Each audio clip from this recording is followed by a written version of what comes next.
over to John Nissen to kick us off. Welcome everybody. I think most of the faces are familiar, but I would need an introduction from Aria. I'm not sure. Yes. Yes. Nice to... Go ahead. And also I have Bauer family. I don't know if that's on a phone call. Well, that's Barbara. That's Barbara. Oh, that's Barbara. Yeah. Okay. So perhaps Aria, if you'd like to introduce yourself, it'd be great. Sure. Hi, John.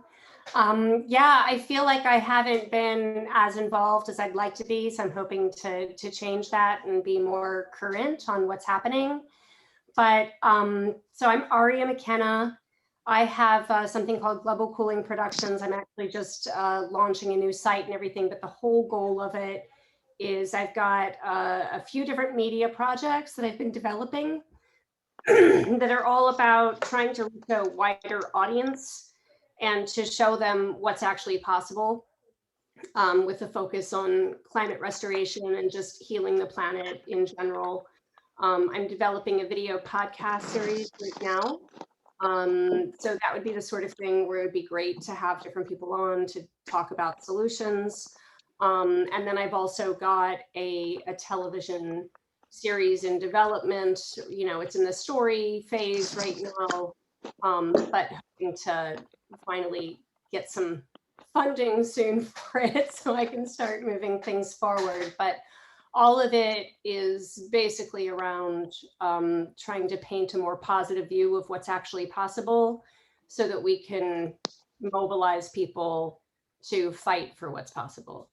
So that's what I do. So are you a member of the Healthy Climate Alliance? Yes. I started working with Peter a few years ago, probably. Met him at American Renewable Energy Day and did some work with him in the narrative department, wrote and worked on some other projects with him as well. Good. So have you been following any of the postings? Yes, not fully in depth. I dabble in them.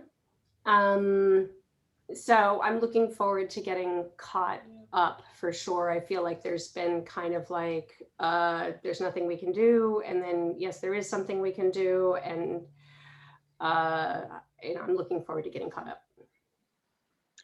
Excellent. So I'll just recap on where we've got to. John, I'm sorry. The Healthy Climate Alliances, I keep getting a post back saying, how does one apply to that group? Because I keep getting feedback, or whether maybe I shouldn't. I don't know. I frankly have enough groups already, but anyway, just a thought. If folks think that's useful or. I think it's helpful if we are all on the Healthy Climate Alliance website. I put all my postings on that. I put some of them also on a group which I started called the Arctic Methane Emergency Group, which I started in 2011. And I started with Professor Peter Wadhams, who's the world leading expert on the Arctic sea ice. And I joined also with Stephen Salter, who's a leading expert on marine cloud brightening, which is one of the leading candidates for SRM, short for solar radiation management. Basically, it's cloud reflection technology. So you cool the planet's surface by brightening clouds. Now, I've also noticed some problems with the Healthy Climate. Here's Peter Wadhams. Here is Peter Wadhams I was talking about. I've noticed problems also with the Healthy Climate Alliance Google group. So I went to the bottom of an HCA email where it says to view this discussion on the web, click this link. And I click the link and it takes me to my groups in Google Groups, but it doesn't, that list of groups doesn't include the Healthy Climate Alliance. So it's, I don't know if there's something wrong with it, but I can't work out. And then when I've searched for Healthy Climate Alliance in Google Groups, I haven't been able to find it. So I don't know if there's some administrative issue with how Healthy Climate Alliance is appearing in Google Groups, whether it's like if Ron is having difficulty joining as a member, whether HCA is aware of these problems, and whether there's any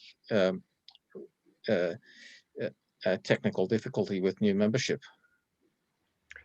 I'm wondering if Peter Fikowski is the moderator. He is the one that signed me up a couple of years ago. Yeah, me too. Yeah. Mhm. So Ron, Ron, I would try him and I'll just send him a note and see if he can straighten this out. Yeah, thank you. Great. Okay, I was just going to recap on where we've got to. Peter Fikowski started this Healthy Climate Alliance group, and he then convened a meeting in Rome with Peter Waddens, myself, and a number of other people who are interested in this subject of climate restoration. And we had, I think it was 3 days in a nunnery, what had been a nunnery. Lots of stories about that. Basically, two of us were co-opted into leading a group called the Polar Restoration Action Group, or PRAG for short. Leslie Field is the leader and I was the co-leader. And we had various people in it, including Peter Waddens and John Englander, who's a sea level person who's been contradicting me, or we've been having a bit of an argument. The fact that started in Rome and it's been simmering ever since. I'm pretty keen to have a bit of a chat about the email exchange with Englander. We'll get to that. Yes, so I think that can be on the agenda for this evening or morning in your case, Robert. Anyhow, last year there was the opportunity to make a presentation to AGU, and I reconvened the PRAG group with a specific objective of finding out all the possible ways we could refreeze the Arctic.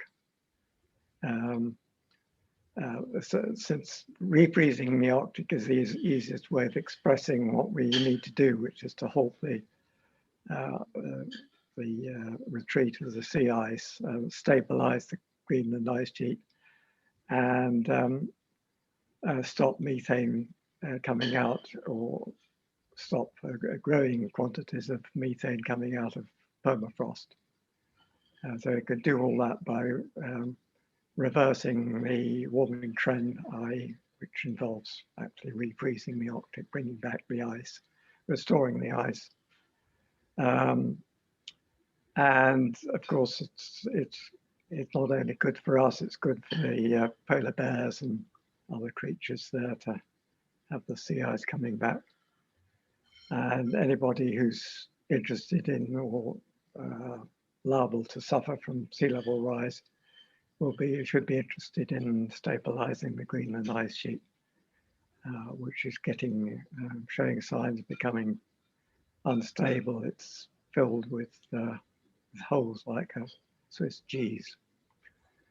At some point it will disintegrate if we don't do something about it. So that's so those three things: the Greenland ice sheet, the sea ice, and the methane are the three crises which we've identified in the Arctic and for which immediate action is required. And so we produced a paper, which I then put up inside a presentation for actually a poster presentation. And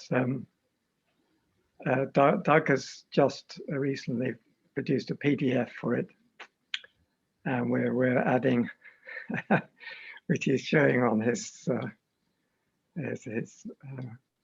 mobile. Doug, can you put that on the chat? Can you send that to the? Can you send it on the thread, Doug? Yeah, I could email it, or I could put it on the chat. It's it's about 2 pages long. Yeah. This is the paper. That's the paper, but we have a new summary which goes at the bottom. Okay. So yeah. Or summary. I think summary can go at the top. It's usual to have the summary at the top, and then okay. And it also, and I changed the conclusions at the end. And then of course, finally, there's the references and notes and references, which I've mixed up together. So they're on consecutive numbers. Yeah, I thought it was a great paper, John. So well done with that, and Doug. Well, it was very much thanks to you, Robert, for hosting our brainstorming meetings last year, and for all the help I got from all the engineers involved, and huge numbers of engineers were consulted in order to try and make a complete review of all the techniques that have been suggested. Some of them I personally think are not viable, but we included them and tried to make a fair assessment. So we had quite a lot on sea ice thickening, and we have some various perhaps rival or competing teams working on that. There's Seb Clark in Australia, and there's also from Australia, there's Brian van Hertzen, and then I think there are others as well. I can't remember. Can't quite Vice, is it? Or Sunday is an academic has also written a paper about it from one of the United States universities. But we just. Sorry, is it possible to send John, out? I have a quick question about this. Peter? Is it possible to send out the latest version of that so we can all see where it's at, and the white paper? Yeah. Okay. White paper is about 14 pages with 7 pages of references, and John has completed a summary. But what he just now set up has new text, and then from version 6. Do you want me to replace the from version 6 with the new text in the conclusions? What I've sent you is a complete new conclusions, but it's made up of some new text and some old text. Okay. So it's about 2 pages long, Peter. The conclusion is about 2 pages long. So you'll be able to circulate that after the meeting or during the meeting today?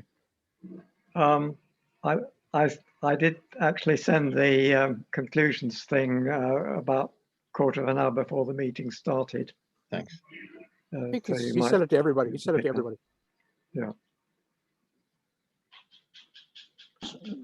So Doug, are It you went going to to, everybody, including HCA. Great. Okay, thanks. So that hasn't gone area, but it does appear to have gone, except through the HCA Google group. So thanks very much, John.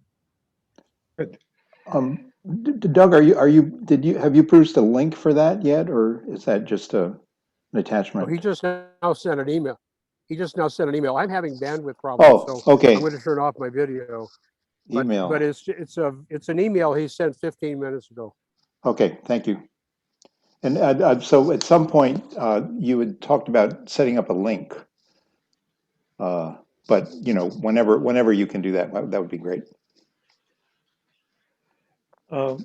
Yeah, this is Ron is referring to a site that a kind of personal website that Doug Grant has, and if he could share a link to that site, then we could see the paper there on the site. But in the meantime, Doug will just send us around this.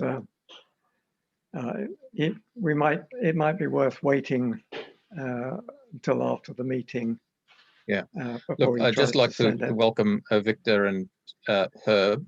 Just say that John Nissen has just been summarising where we're up to with the draft white paper that he's produced with Doug and circulated to Healthy Climate Alliance and others. So welcome, Victor and Herb. Thanks. Yeah. Now, John, Right. do you mind if I just raise those questions that I asked to John Englander? Is it Yeah. okay to do that now? Yeah, that's a good. So Yeah. this is on to a question of sea level rise. That's right. I might just comment that the Healthy Climate Alliance has focused on CO2 reduction and also methane reduction, but Peter methane Pikoski reduction. has been quite cautious about solar radiation management in general, and I'm just finding it a really interesting question. Just that, what is the potential for solar radiation management to slow sea level rise? And because the paper that's just been published in Nature last week, Renaud Director circulated, it commented that carbon dioxide removal can't do anything to slow sea level rise, and but doesn't actually say whether direct intervention to physically cool Greenland and West Antarctica could actually slow or perhaps even stop sea level rise. And I just and so I was looking for this in John Englander's new book, and again, there's this whole theme of neither emission reduction nor carbon dioxide removal can slow sea level rise. But then there's this big gap of, well, what about stratospheric aerosol injection? What about marine cloud brightening? Would they, if they were done in a targeted way, and also the other things that John's mentioned, especially directly freezing of sea ice in winter, it seems to me that they would be able to stop sea level rise, and if so, that ought to be a primary security and stability issue for the planet. And so the view that's that solar radiation management can't be discussed because it's politically unacceptable, I think it ought to be revisited in terms of this security agenda, because if people are like, I heard Michael Mann just this week get stuck into John Kerry because John Kerry said we're going to need technologies that haven't even been invented. And Michael Mann immediately came back in this Twitter thread and said, well, we've already got the technologies that can fully decarbonize the economy. And I was like, but decarbonizing the economy won't stop sea level rise. So, there's a gap there, Mike, in your logic.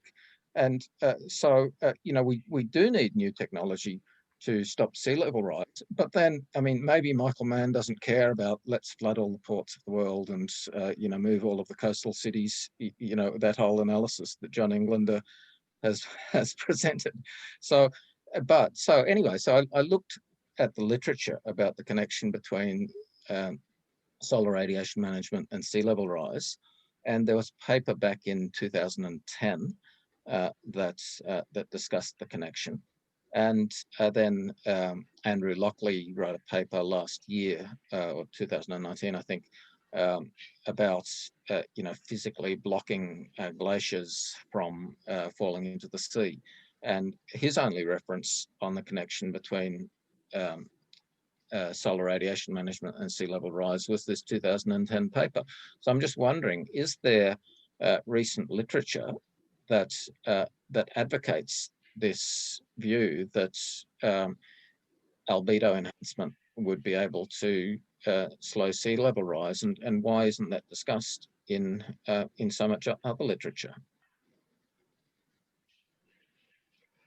It's a good question, and I address it in my latest version of the conclusions. Why we have what are the objections to sea level rise, and John Englander's objection to what's our objections to solar radiation management, SRM, and his objection is that because there is so much antipathy to SRM, we can't assume it will ever happen. Therefore, we've got to suffer sea level rise, basically. Yeah, so John's argument is that sea level rise is unstoppable, and therefore the only agenda is adaptation. And no, what he's saying is SRM can stop sea level rise, but nobody's ever going to accept SRM. So we suck up nobody's sea level going rise to accept and engineering. bye-bye New York, bye-bye Miami. Exactly. So he's saying we've just got to accept sea level rise because nobody's going to accept the thing that will stop it. It's a strange argument, but that's basically his argument. Well, the thing I got from his book was more that it's not that we could stop sea level rise, but we're not going to for political reasons or because of obsessions of the world with radiation management being bad, just like the world was obsessed with methane not being there, so it doesn't need removing. But it was more that he couldn't see a mechanism by which cooling the Arctic would significantly decrease the rate of sea level rise due to melt of the ice, because his view is that the ice melt rate is largely governed by the overall warming of the Greenland ice sheet and the warming of the planet, and we're not going to be able to do much about that. So whatever we try to do specifically about sea level rise won't work. It's just like, can we restore the Arctic sea ice just by trying to attack where the Arctic sea ice has melted from, rather than attack the overall question of the global temperature. So I think that's more his point, that he's, and the question is that a valid point or not, that we are stuck with a certain rate of sea level rise, which we can't do much about. So therefore, we better yes. lump. John, Okay. Before you reply, Yeah. I noticed Ron Bayman was nodding quite vigorously at some of the conversation. And I'd just be eager to hear Ron's thoughts on these issues. Well, I was actually going to ask Peter to weigh in as the expert, but isn't and I think you have already, Peter, but isn't the issue that there's a certain amount of sea level rise that's baked in that actually, there's not much we can do about, but if we do cool, we can prevent future much higher levels. So hopefully, I mean, that's my I just understanding. really challenge that baked in hypothesis. I know Okay. that's the dominant view, but like the issue is that, we've got committed warming from the 600 gigatons of carbon that's been added since the Industrial Revolution. And so if we don't remove that, then eventually we'll get the Earth system equilibrium that is reflected in that CO2 and equivalent volume. But over so the issues are, if we immediately intervene to freeze Greenland and West Antarctica, then we can. That's essentially the emergency response to prevent further sea level rise. But then over the medium term, that 600 gigatons of carbon has to be removed from the atmosphere if we want to keep our current sea level. And so, but that will take a century or something to do. So the combination of solar radiation management and carbon removal is needed to sustain the Holocene sea level. Okay, can I address this issue of the baked in? I don't think he's misunderstood a concept. He thinks there's a thermal inertia. Who are you talking about? This is John Englander. Yep. He thinks that the sea level rise is baked in because, so this is a technical point as opposed to the political point that I was saying that about, nobody's going to ever contemplate SRM, so we've got to assume that SRM doesn't happen. So the baked-in idea is that the ocean has an inertia, and once you start heating it, it will continue to heat and continue to melt the Greenland ice sheet inexorably. But the actual situation is that the ocean lags behind the surface. So you warm the surface of the ocean, and the lower parts of the ocean gradually warms up, and that's the inertia is the lag of the ocean. Now, if you stop warming the surface, then the ocean will equilibrate at almost a very small amount above the temperature that it's already reached. So there's no inertia, which is going to kind of carry on melting the Greenland ice sheet, as John Englander seems to think is happening. At least that's how I understood his interpretation of this baked in and thermal inertia. Yeah, so there are two is that right? dimensions. Is that right, Peter? Yes. Well, it's a good point. I mean, his belief in baked in heat is something that really does deserve or kind of questioning and investigating. I sort of remember that I met John because he included a load of stuff for me in his first book, in the sort of High Tide on Main Street, and he included it because I'd been going on about the fact that sea level rise was likely to be much faster than the Intergovernmental Panel on Climate Change was making out, and for various reasons, mainly connected to the sort of the increased melt rates and the fact that the water that melts doesn't just freeze again but runs off. So I was putting lots of reasons why sea level rise will be quicker than IPCC expected.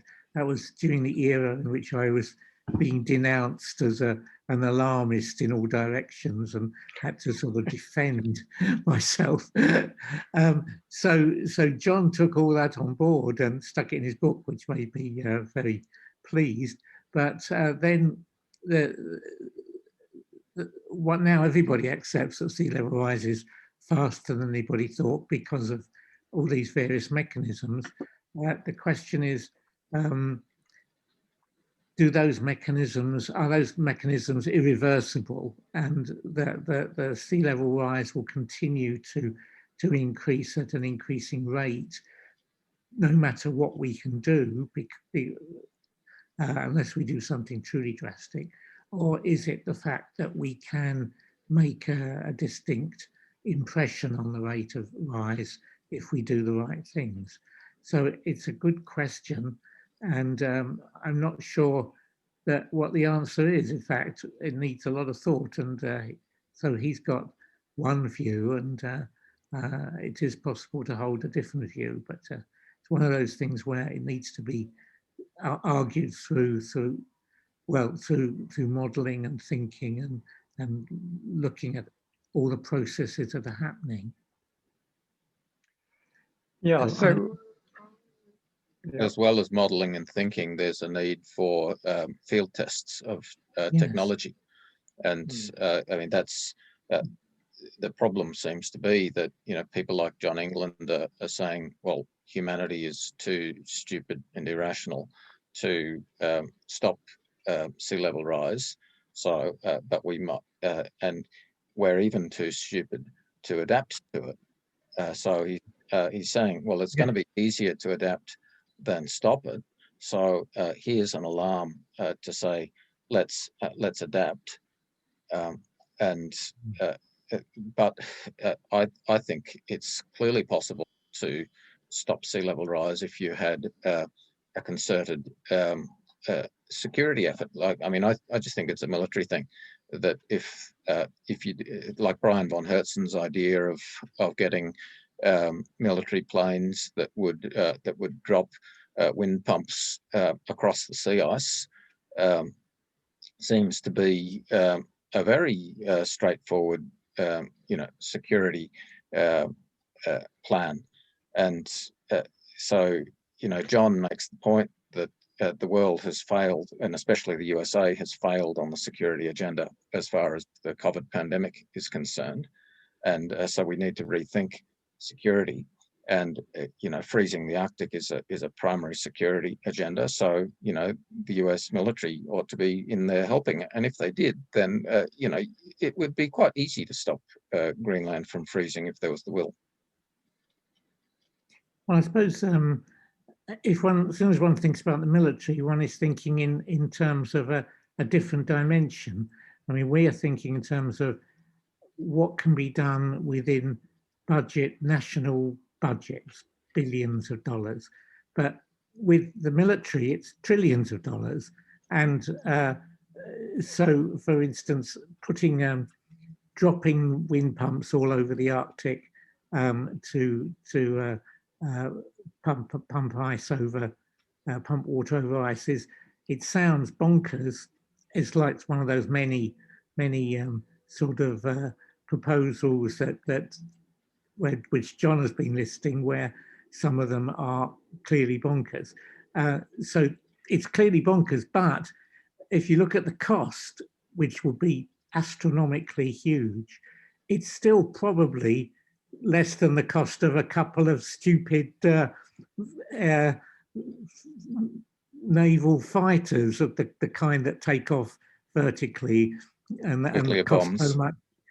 cost so much that we can't afford to put them on aircraft carriers, and instead we have sort of wondrous British aircraft carriers cruising the seas with no aircraft. But the cost of those aircraft, astronomical as it would be, outstripped, would be about similar to the cost of dropping thousands of wind pumps all over the Arctic. So although it's a bonkers thing to do, it's not as bonkers as other things which we are doing quite happily in our enslavement to the military. I don't think it's fair to call it bonkers, Peter. Like, people make these sorts of insults which are politically driven. It's not bonkers if you compare it to military expenditure. But it's not bonkers anyway. Like, the only thing that's bonkers about it is that people haven't thought of it yet. Everything's bonkers until it's done. Well, I think you can calculate how much the cost would be, and you can find that would be a comparable cost to that of some pointless piece of military hardware that we. But I don't think trillions. I don't think you're right there. I mean, it's true that the world is spending trillions on the military, but I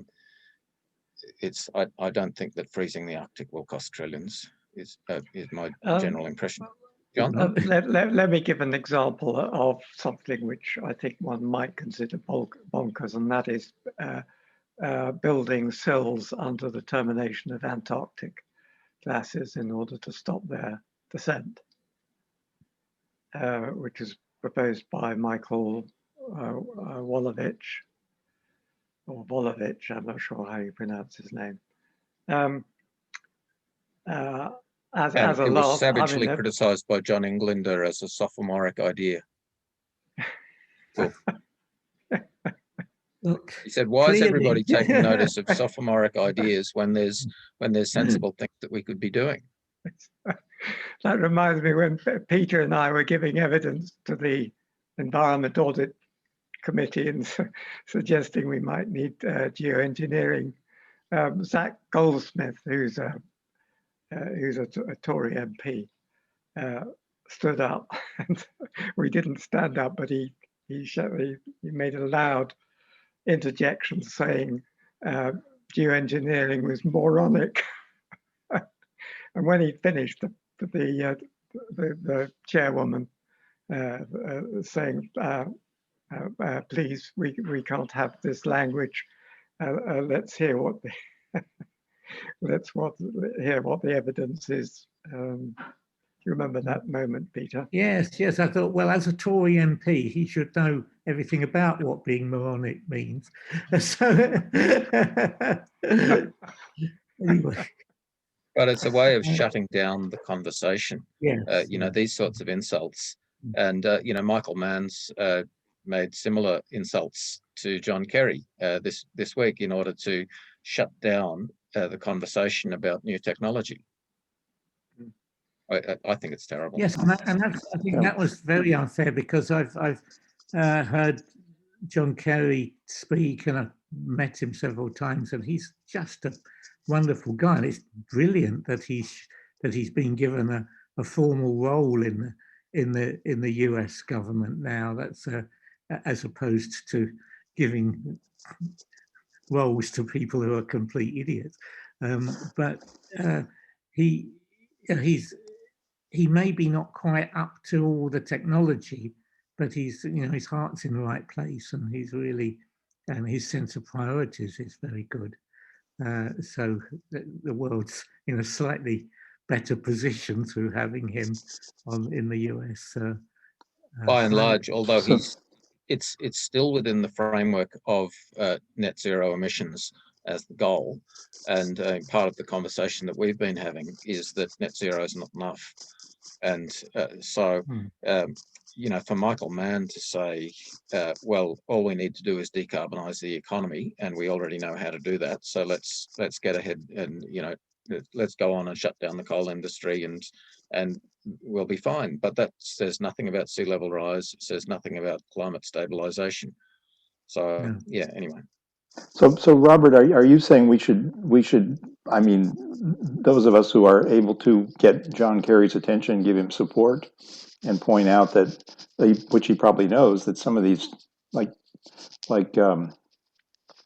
SAI is actually quite cheap relative to what it, if it works, what it is projected to accomplish. I mean, 5 to 10 billion, or 5 billion is, I mean, the figure I've seen is 3.6 billion actually. So, maybe that's something we should, part of this effort to encourage people like to think along those lines. Well, exactly. And I think that looking at John Englander's book as a reference, John is saying, all of our coastal cities are, except those with high cliffs, are about to go underwater in our lifetimes, and we're just disengaged from that. He's saying there's nothing we can do. But I think the thing is that if we took albedo enhancement seriously, then there is something we could do. And so that I just think that point is the thing that's underlying John Nissen's white paper, and so that's what really needs to find a way into the public conversation. And whether it's at the level of John Kerry or some other popular media. I mean, maybe Aria has got some thoughts about how that can be injected into the public conversation. Thank you. I honestly, I'm the one who's not a scientist here. And so I've been trying to wrap my brain around some of these concepts in terms of what the alternatives are and what the risks are.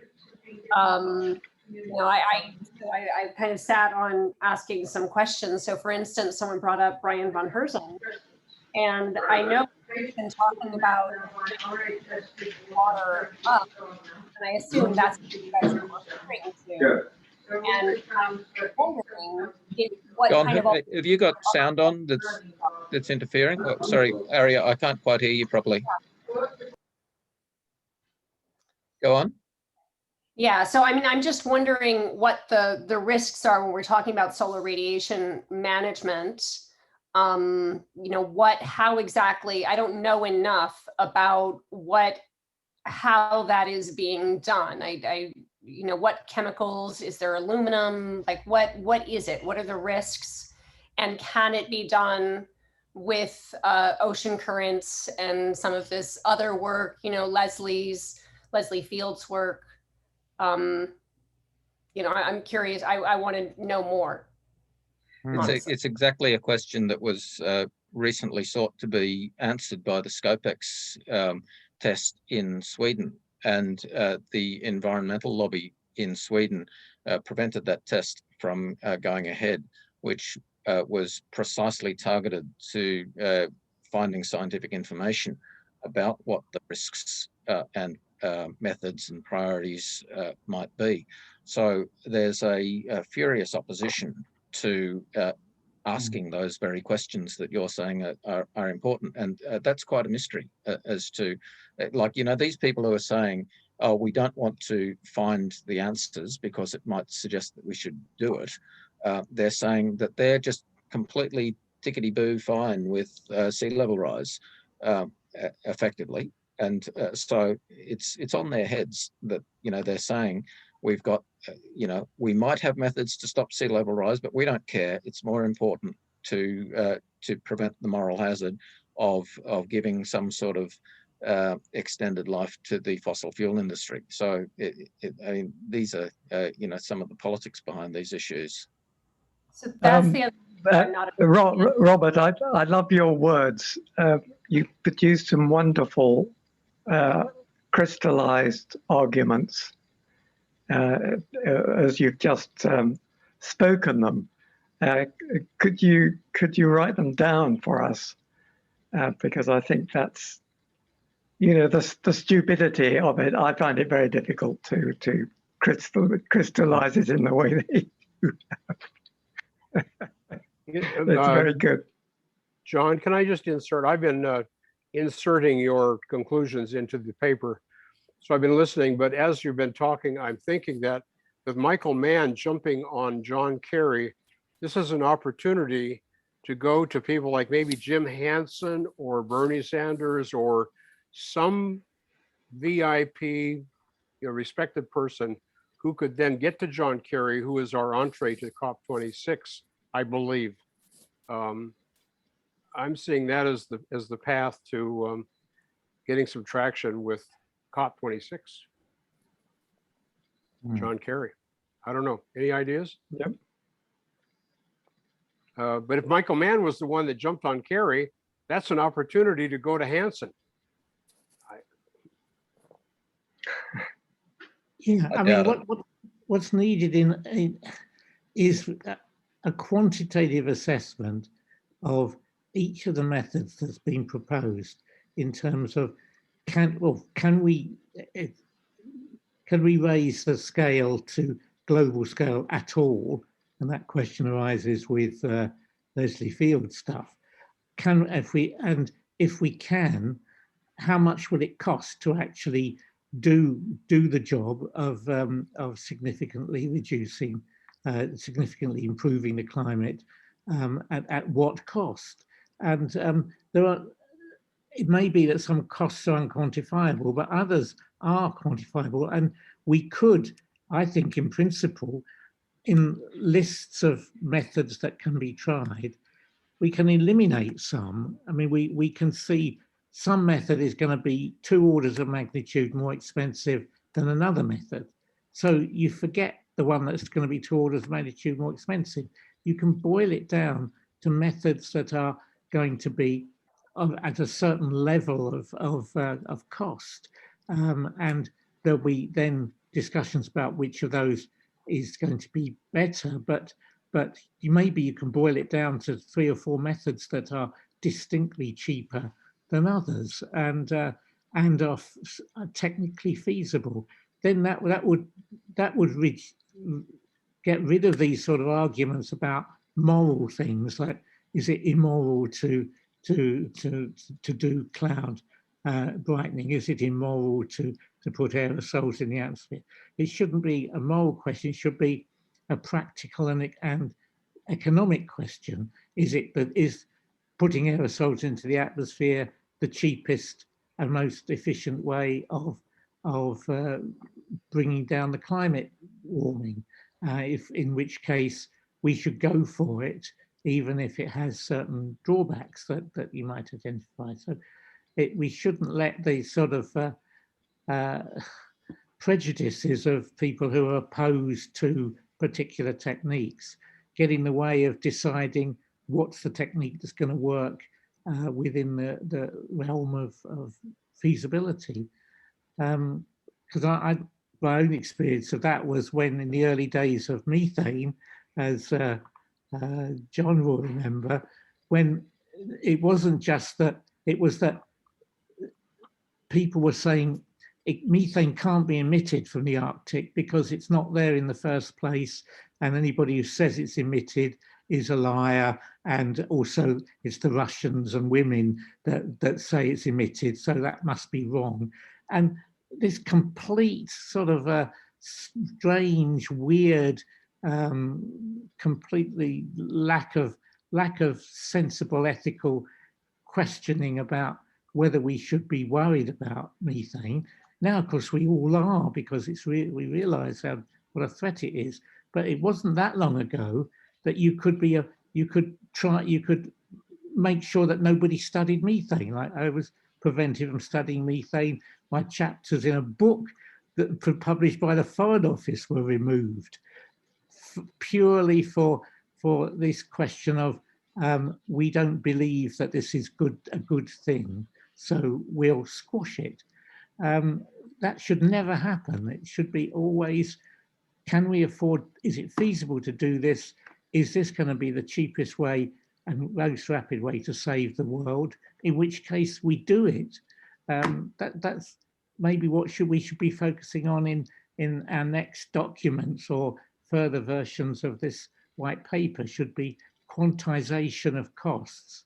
And that would help get us, make things stand out more clearly as to what should be done and what can't be done. So I Aria think, wants to comment. Yeah, I mean, I think there's been a lot of concerns about the health implications of this.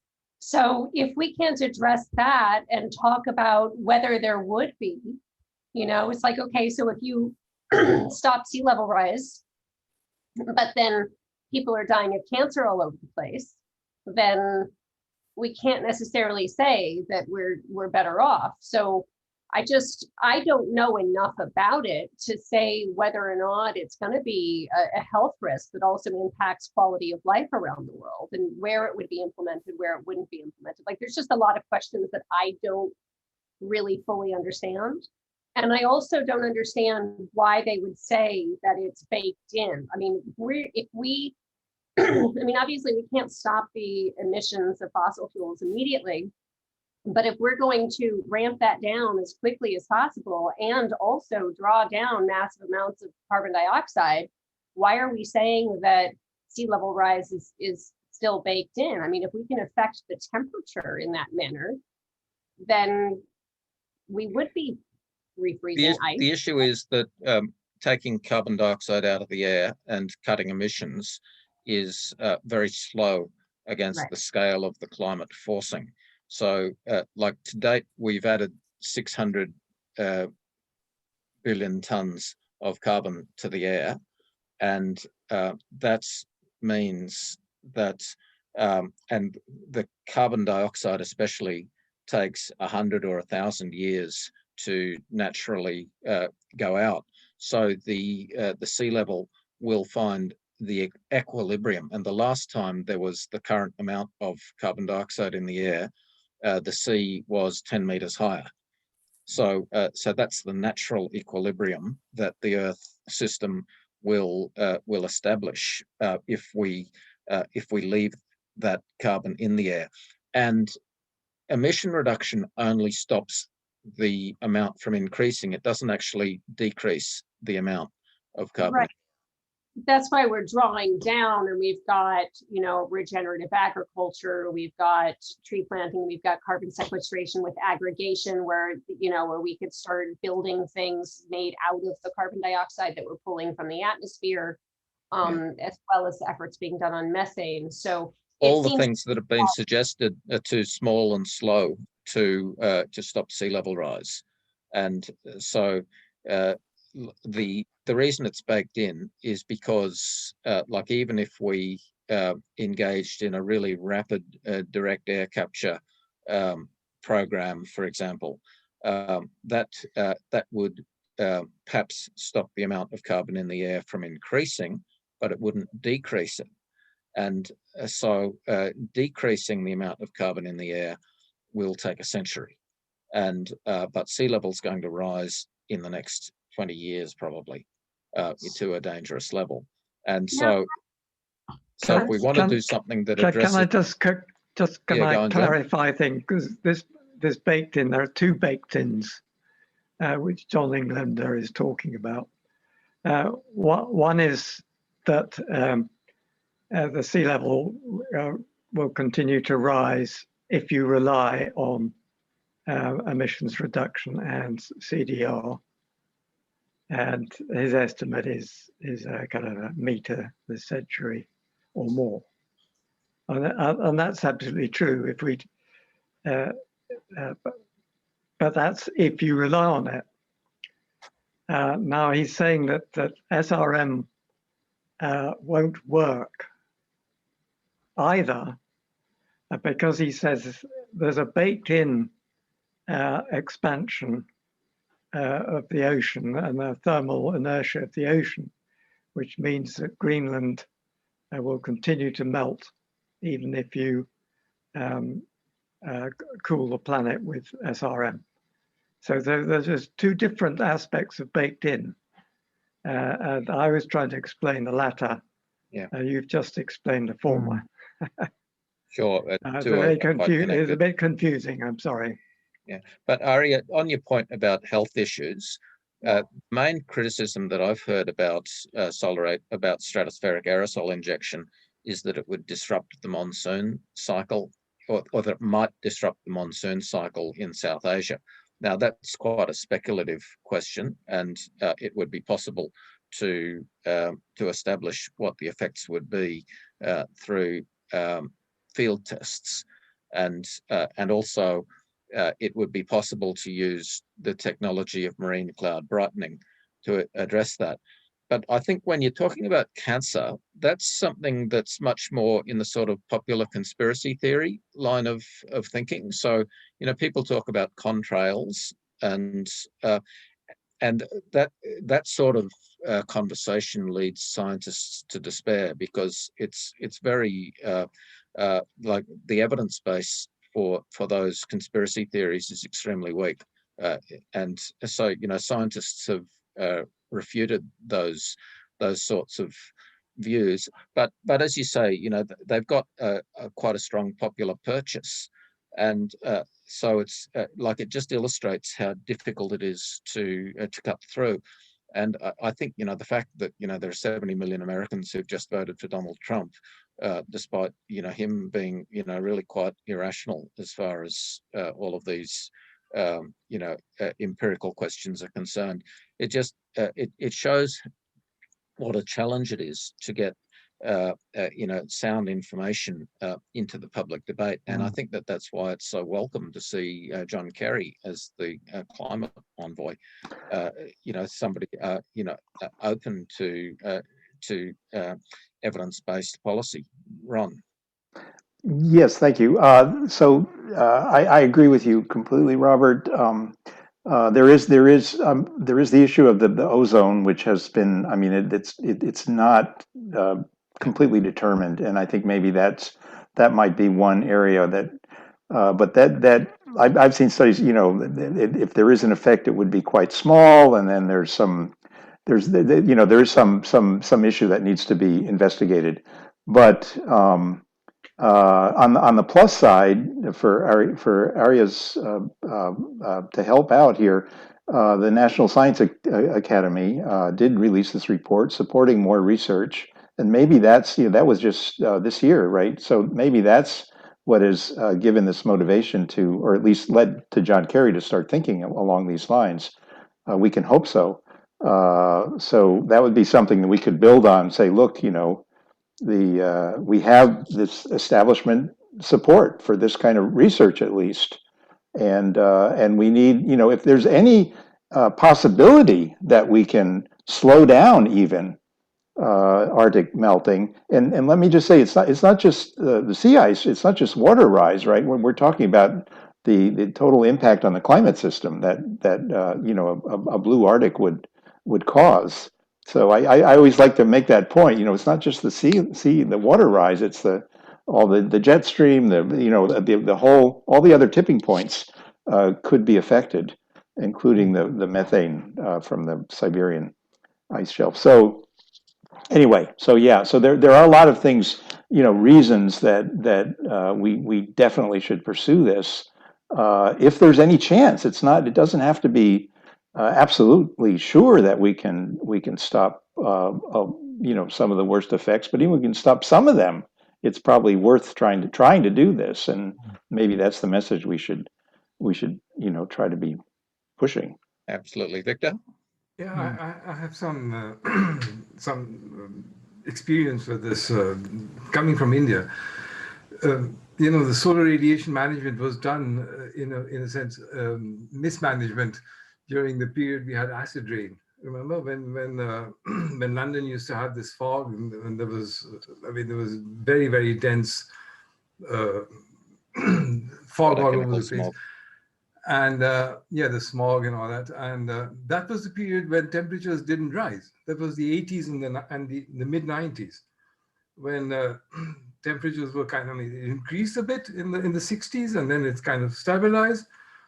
And then people were not talking about global warming then, also in my institute, from the Alfred Wegener Institute. And then in the mid-90s, the temperature started increasing again. That was when in Europe and America, the smokestack filters were deployed.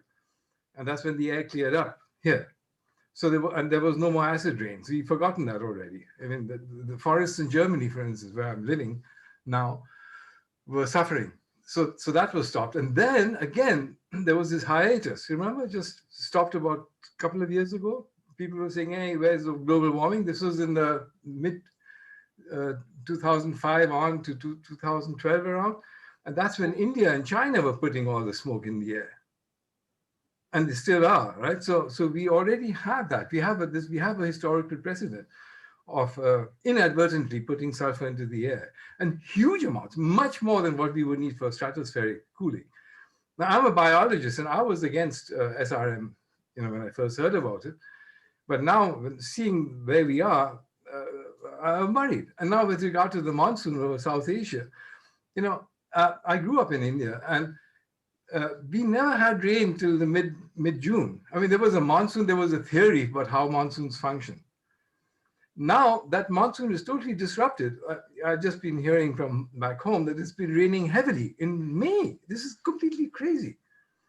Heavy monsoon-like rains. And when I was there last time, that was in March, we had the same kind of rain. So there is no more monsoon in India. So that argument that we're going to disrupt the monsoon over South Asia, that's rubbish. Because everything is changed. Stephen Salter has explained that a big factor for the monsoon is the Indian Ocean dipole, and that it would be possible to regulate the Indian Ocean dipole through marine cloud brightening. But again, Stephen is in despair about his inability to get anybody in the British government to even allow him to speak. So it just illustrates how toxic the limits are on the scientific debate here. Yeah, but I had the opportunity to speak with a leading Indian monsoon expert, and I asked him, we used to listen when we were at school that the clouds would come in from the oceans and then it would rain. But now the clouds are not coming in from the ocean; it's just raining anyway. So where is that water coming from? It's a huge question mark. I mean, how could that be? But it's raining. Yeah, and so just before that, we had all those fires. We had fires along the Himalayan foothills like you had in Australia last year. Yeah, and now the COVID pandemic, India's having a pretty rough time. Yeah, and now we're having a cyclone over Gujarat, which is, that's not the place where you get cyclones. But what it all illustrates is that we're baking in not baking in, we are causing massive climate disruption, which we ought to be able to mitigate and moderate that climate disruption through technology. And we've got people like Michael Mann saying, no, you're not even allowed to research new technology because that will give succor to the enemy. Which is the fossil fuel industry, and it's a very superficial strategic argument that he's presenting. Yeah, but that's collapsed now. I mean, with the fall in prices of regenerative energy, it's cheaper now than coal. That's right. So that's one thing we should be pushing. And the other thing is that Arctic cooling will stabilize the vortex, the polar vortex, and it's the polar vortex which has been it's like a kingpin, everything else has been spinning around it. And at latitudinal zones. Now in Germany, we keep getting these meridional strange events. You had that in the US as well. And that's why they had that really freezing weather in Texas. Exactly. Because of the jet stream going down to the south. The vineyards in France all collapsed, because they had this warm weather and then the cold weather. And that's exactly what's happening here right now. We have meridional shifts in extreme climates, and that's because of the polar vortex is completely haywire. Isn't it? I mean, Peter, you know that better than anybody else. So, Arya, does that make sense to you? My understanding is that Peter is talking about, pulling down a lot of, pulling 1 trillion tons of carbon dioxide out of the atmosphere by Peter Fikowski. Yes.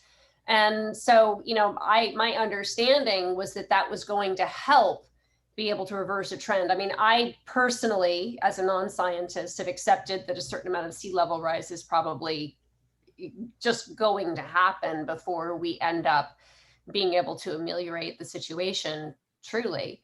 But that I thought that we had a plan to be able to do that without having to use the SRM. So, that's kind of where my head has been at. And I know you guys have been discussing this. That's part of why I wanted to be on this call, is because I wanted to learn more about it. So, and I've learned, something from Brian von Herzen about, his concepts about, bringing more, cold water up. So I just don't know, using all of those other technologies, whether it's necessary, but I also don't know how exactly it's being done. I just still have more questions that I want to be answered to have a full understanding. But I understand where you guys are talking, where you're heading in the conversation, and I absolutely fully appreciate it and want there to be a full analysis and understanding of what the risks and absolute necessity benefits are. Could I just address one of your earlier comments about health risks, Yes. and say something that's sort of it's off the tangent, but I think it's relevant, which is in fact, there was a very excellent book written called Late Lessons by somebody who worked for the European Environment Agency about everything that man does in the way of new technology seems to produce some terrible health effects, but he ignores them as long as he can, as long as he's making money out of it. So like if you're making asbestos, you keep making it, and even though there's plenty of evidence it's killing people. And the present case, and that's the health issue, is human greed. But one of the present case that I think is most frightening there is 5G. And this sometimes is taken to be conspiracy theory, but in fact, we are, in opening up 5G, we're opening up massive amounts of much more high frequency, hard microwaves that are going to be blasted at us from thousands of satellites as well as towers. And in order to achieve certain ends, which will make a lot of money for a few people.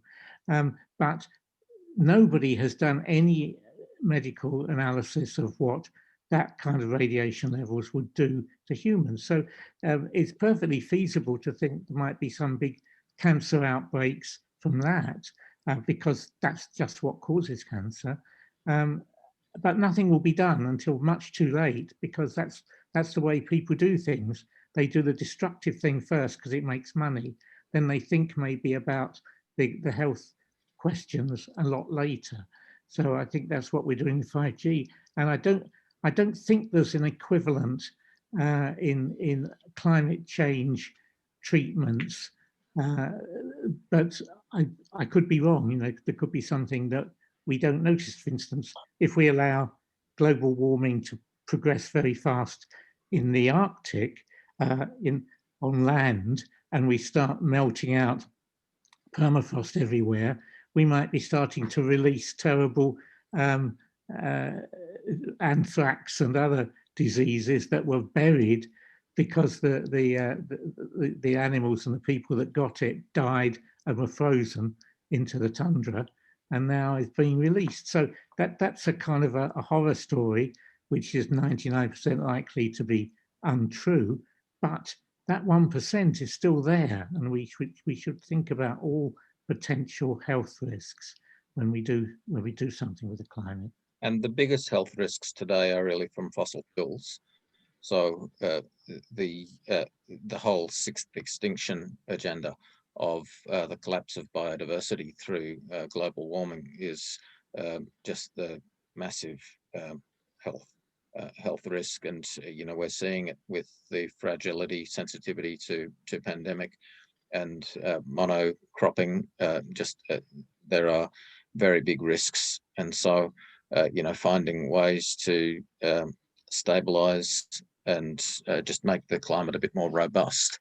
The thing is that we ought to be looking to return the climate towards the Holocene stability, because of the high risks of fragility as we move away from that Holocene stability. So and really, solar radiation management is the most immediate thing we can do to return to Holocene conditions. And so the health benefits of doing that are actually, on the face of it, far bigger than the health risks.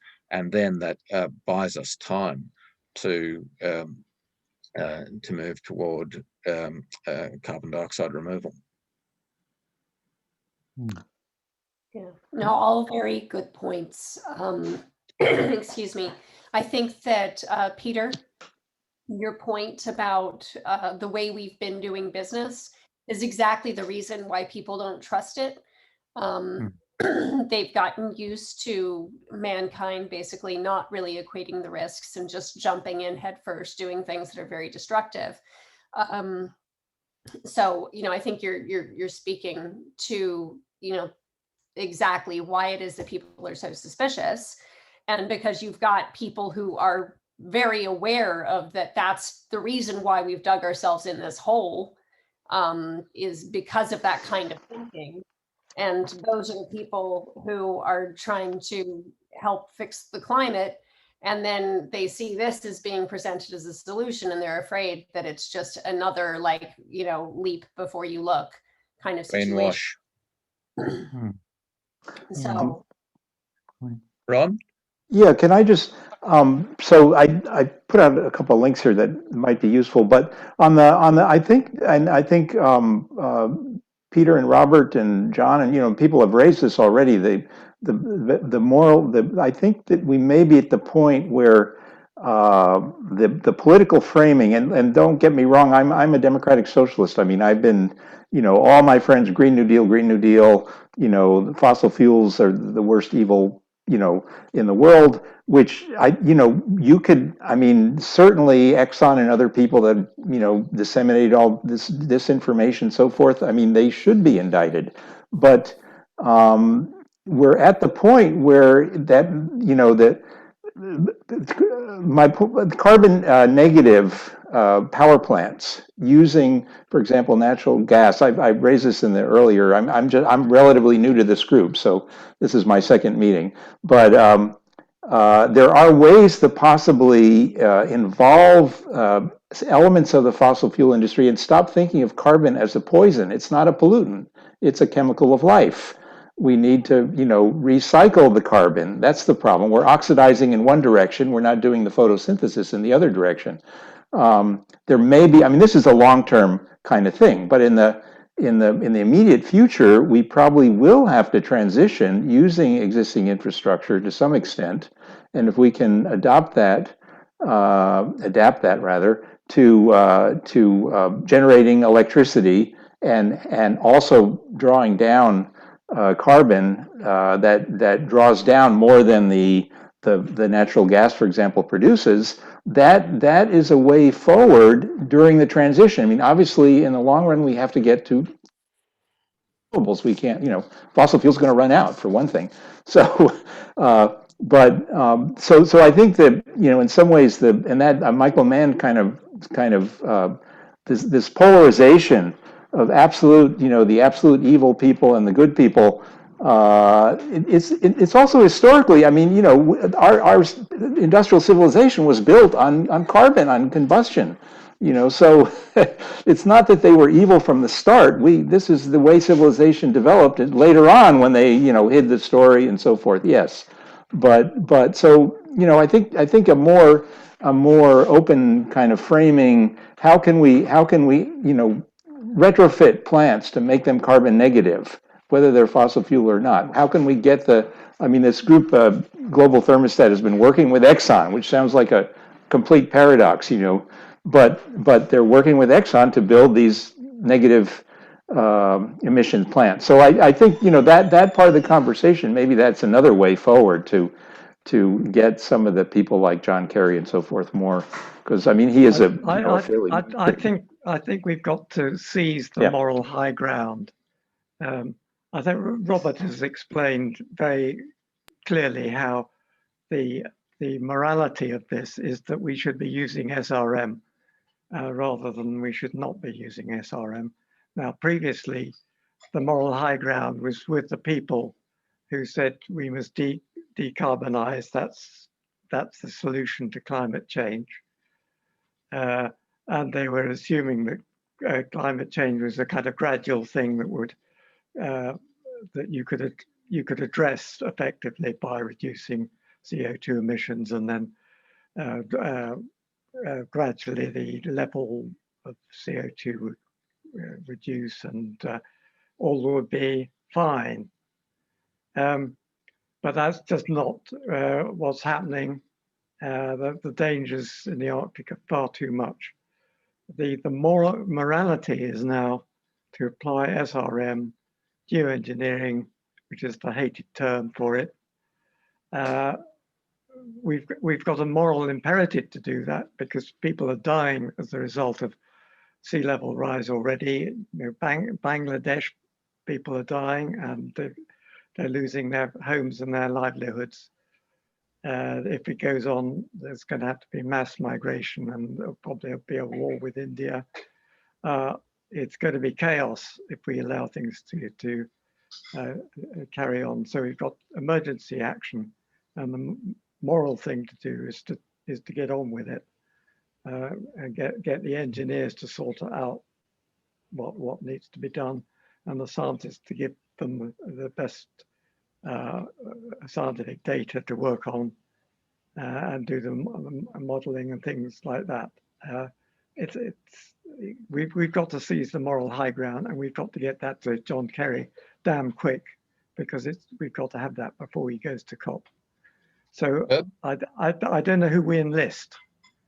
I don't think we can enlist Jim Hansen, because he's so much committed to hating the fossil fuel industry and fighting them. I mean, he's been doing it for 40 years, so it's a bit difficult for him to stop, change his attitude. Who do we get? Yeah, I just wanted to see if I could become clearer in terms of having participated in a few of these meetings. Do we have a specific set of asks for whomever, whether it's John Kerry or another national government, or I mentioned we had a discussion at a previous meeting. I have some indirect contacts with Congressman Jamie Raskin, was the first congressman, in fact, the only one to bring up a climate restoration resolution, et cetera. He's my local congressman. But what specifically are we asking them to do? Is that clear, or have I just missed that? I mean, I'm in complete agreement with the general discussion we're having, but I'm not clear about, what, and also, I mean, I've got contacts with lots of environmental climate groups in the United States Climate Action Network, people I've worked with for years, who I've been very reluctant to bring some of these issues up. Well, in fact, I have brought them up, and it's, not surprisingly, I get a lot of pushback because it's not, ecologically and politically correct, as you, Ron, and others have said. So anyway, that's what I'm looking for. And I think maybe you addressed this to some degree in your paper, John, but I'm just wondering if we're explicit enough and clear enough. It's the very last paragraph of his paper. John, the very last paragraph, I suggested you put in bold italics. Maybe I should share that. Have you probably haven't seen that paper? It's in an email. Let me pull it up and share that. Let me go find it. It's very clear. It is not specific, right, John? You'll see why. Let me go find it real quick here. Okay. All right.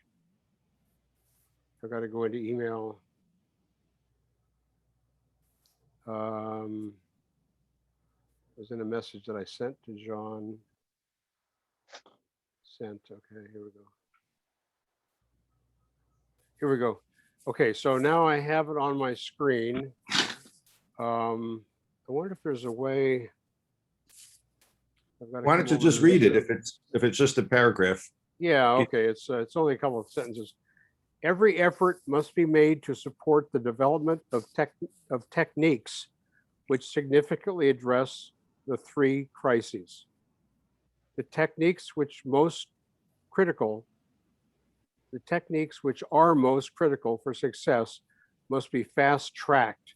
In parallel with this, quantitative scientific assessments, specifically of cooling power requirements, must be made to ensure the sum total of interventions will be adequate. Modeling can help toward this, and monitoring systems must be in place, ready for when the deployment starts in order to ensure safety and effectiveness. Very non-specific. Okay. But we must, the whole paper leads up to that. That is the last sentence. We've got to do something. And it's not, we don't know. Right, John? We need somebody to study that, right? Now, We're not saying we have exactly the answer. Aria has suggested hosting a discussion with Michael Mann. I think that's a great idea to reach out to Michael Mann. The question is who would be interested to debate with him? Yeah, I'd be happy to. Well, the question is, do we want to come up with a specific list of possibilities, or do we want to leave it open-ended as to we need to start doing some analysis? I think we want a call for action to address the crises in the Arctic, and also to address sea level rise, which involves more than the Arctic.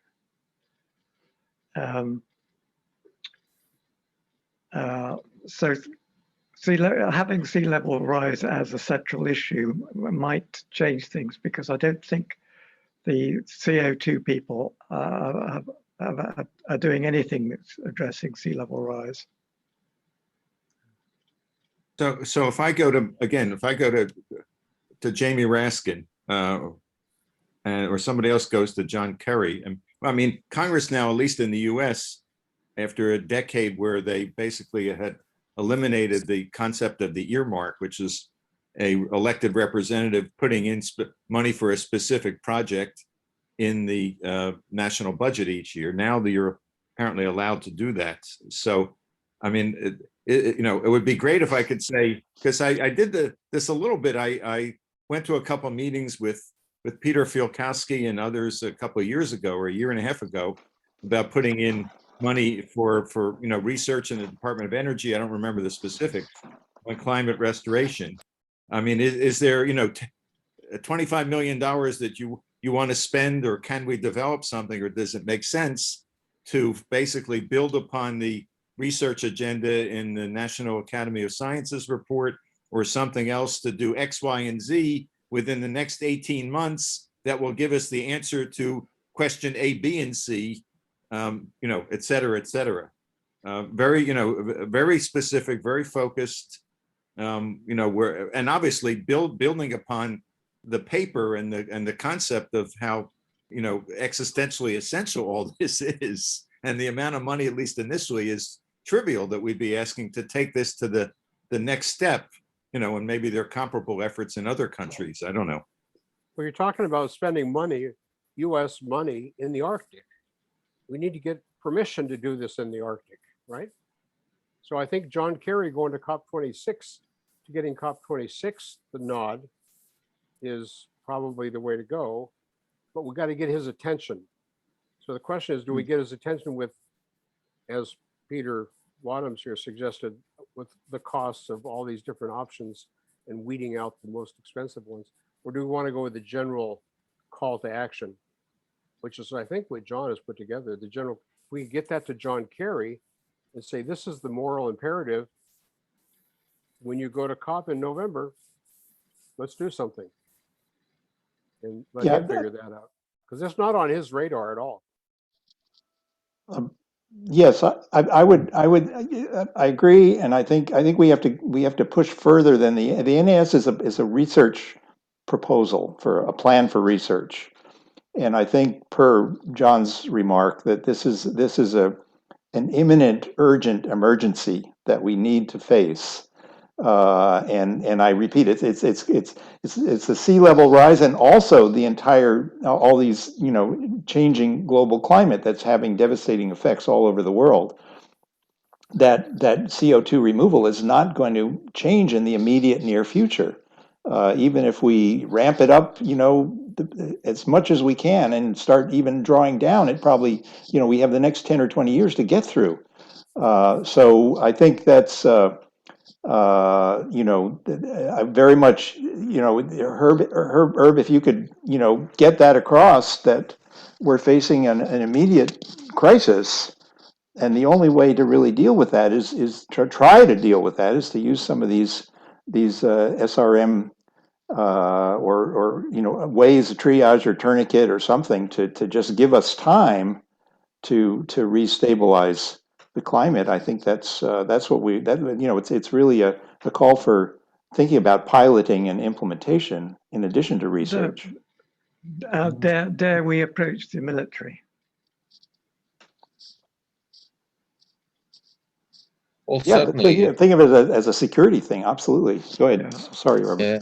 Well, strategic ability, security, safety. Yeah.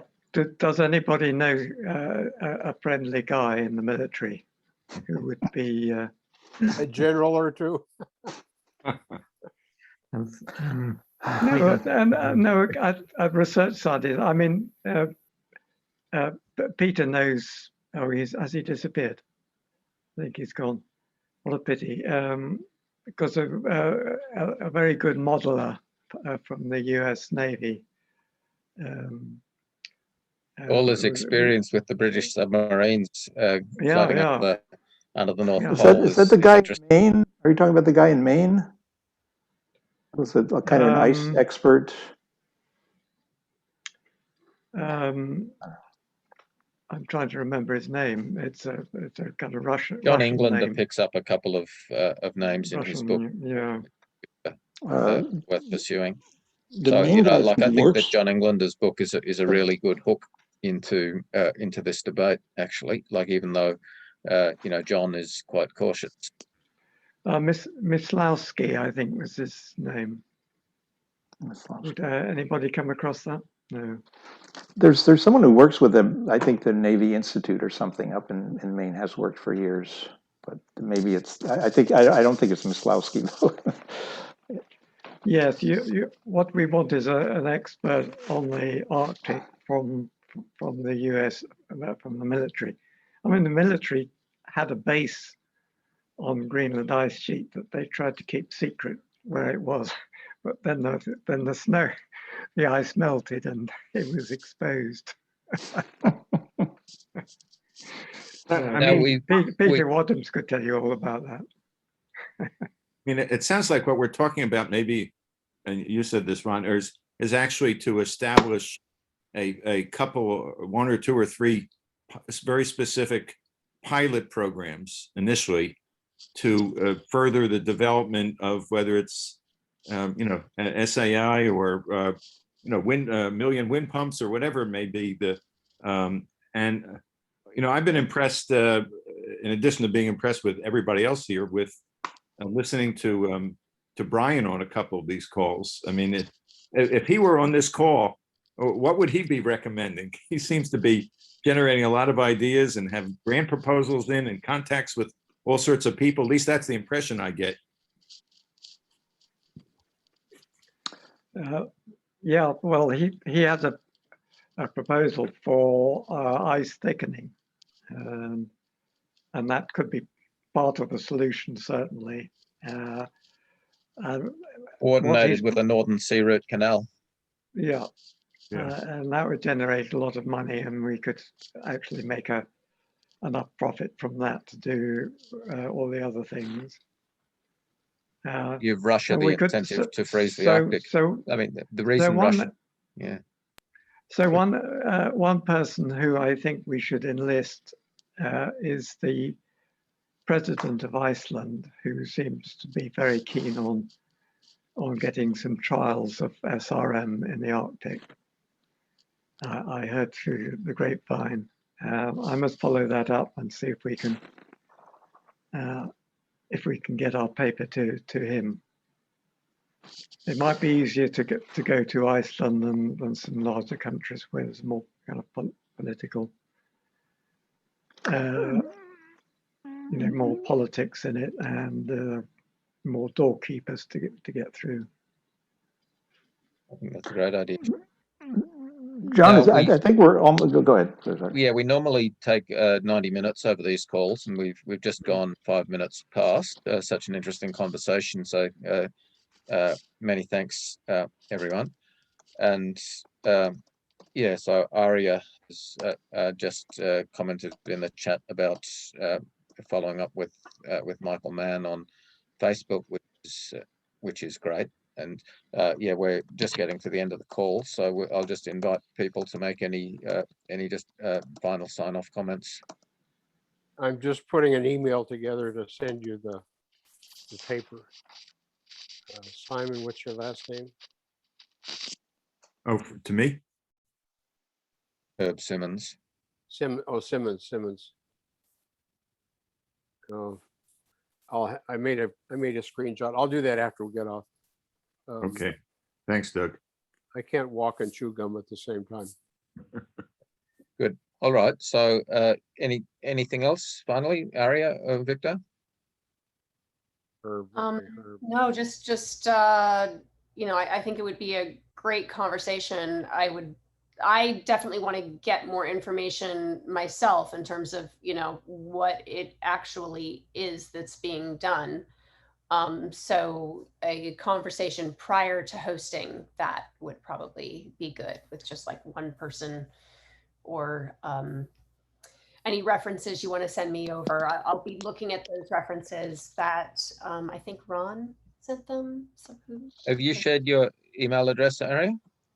It is actually, you know what? I'm in the chat on the Global Cooling Project at gmail.com, but you can also reach me at aria@globalcoolingproductions.com. That's a new email that is a little cleaner. Global Cooling? Yeah, globalcoolingproductions.com. Mm-hmm. Yeah. I'll just type it in. Yeah, thank you, Grant. Aria. Oop, I misspelled Aria. Got a U in there somehow. ARIA. My fingers are too big. Right. Atria. Atrium is what I wrote. All right. Well, I think we're done. So thank you, everyone, very much for participating in the call. John? Just a question for Doug. We were hoping to get Suzanne on the call today, weren't we? She had another conflicting. She would have been here. She will be here in 2 weeks, but she couldn't come today. Yeah. Is she going to help us, do you think? Oh yeah, no, she and I talked offline last whatever was it, Saturday. So she has a lot of skills in terms of implementation. So for those of you who know ROC, she's kind of the Jane Yett of this group. She's an implementer, a thinker, a strategic policy person. She's not a technical scientist at all, but she's been doing policy for the state of California. So she has some skills that she can bring to the table. She'll be here in 2 weeks. ROC stands for Restore Our Climate. Oh, Restore Our Climate. Restore. So if you want to find that, it's restoreourclimate.earth. Great. All right. Thanks very much, everyone. Ending the meeting now. Okay. Goodbye. Thank you. Thank you, everyone. Yep. Thanks all. Bye.